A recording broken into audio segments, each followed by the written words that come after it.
Hello kids! Today we're going to learn about fractions using these colorful fraction tiles.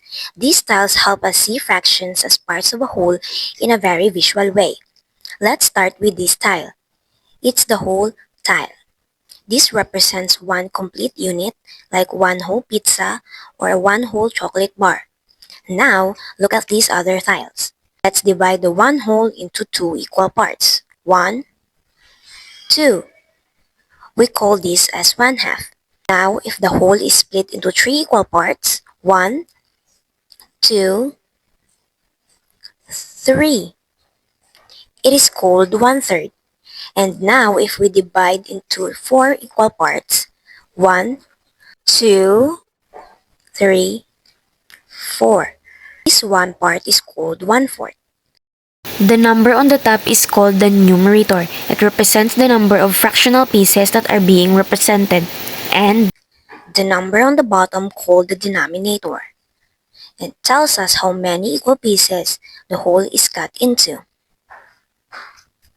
Let's line up these tiles side by side. Here is 1/2. And here is 1/4. Which one looks bigger? Yes, 1/2 is bigger than 1/4. Notice something important. As the denominator gets larger, the pieces get smaller. So 1/4 is smaller than 1/2 because the whole is divided into more parts. And now, let's see how some fractions can be the same size even if they look different. If I take two 1/4 tiles and put them together, they cover the same length as 1/2 tile. This means 1/2 is equal to 2 of a 1/4 tile. These are called equivalent fractions. Can you find other tiles that match up like this? Let's try 1/5 and 1/10. How many 1/10 do you think are needed to make it the same size as 1/5? Yes, 1, 2. We need two 1/10 to make it the same size as 1/5. Fraction tiles also help us add, subtract, multiply, and divide fractions. For addition, if I take 1/4 tile and add another 1/4 tile, together they make 1/2.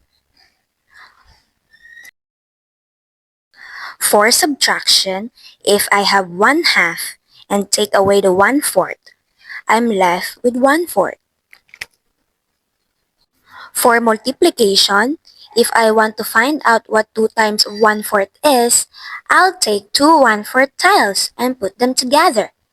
How much do I have now if I put two 1/4 pieces together? Let's count. 1/4 plus 1/4 is equal to 1/2. Let's check with our tiles. Do the 1/4 tiles is equal to 1/2 tile? Yes, so 2 times 1/4 is equal to 1/2. For division, let's find out how many 1/4 pieces fit into a one whole. How many 1/4 tiles do you think is needed to make the one whole tile? Let's try it together. Let's place 1/4 tiles below the one whole tile. How many 1/4 did we use? 1, 2, 3, 4. So 1 divided by 1/4 is equal to 4.